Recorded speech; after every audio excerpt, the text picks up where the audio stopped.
Mahkamah Agung (MA) sudah melakukan sidang kasasi mantan Kadif Propam Polri Verdi Sambo. Dalam hal itu, Verdi Sambo mendapat anulir hukuman mati menjadi seumur hidup dalam kasus pembunuhan Brigadir Yosua Huta Barat alias Brigadir J.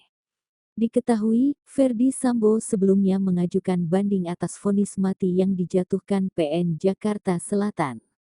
Tadi yang melakukan dissenting opinion dalam perkara Verdi Sambo ada dua orang, yaitu anggota Majelis 2, yaitu Supriyadi dan anggota Majelis 3, Desnayeti.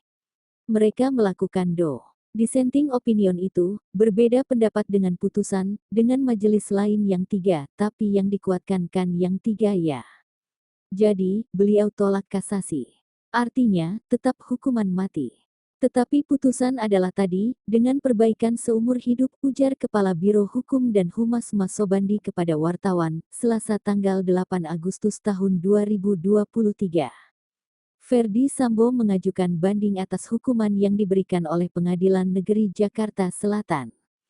Hal itu juga dimuatkan oleh PT DKI Jakarta dengan hukuman mati.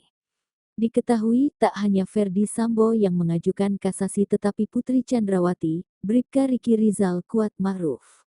Mereka berempat mengajukan kasasi berbarengan setelah bandingnya ditolak oleh Pengadilan Tinggi DKI Jakarta. Sementara itu, Kapus Penkum Kejagung Ketut Sumedana mengatakan Kejagung masih akan menunggu informasi secara lengkap terkait putusan tersebut.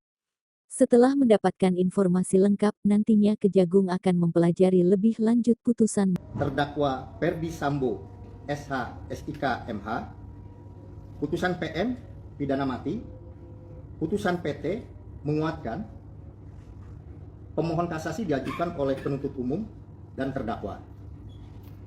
Amar putusan kasasi, tolak kasasi penuntut umum dan terdakwa dengan perbaikan kualifikasi tindak pidana dan pidana yang dijatuhkan. Menjadi melakukan pembunuhan berencana secara bersama-sama dan tanpa hak melakukan tindakan yang berakibat sistem elektronik tidak bekerja sebagaimana mestinya yang dilakukan secara bersama-sama. Pidana penjara seumur hidup. Keterangan P2 dan P3 dissenting opinion, DO.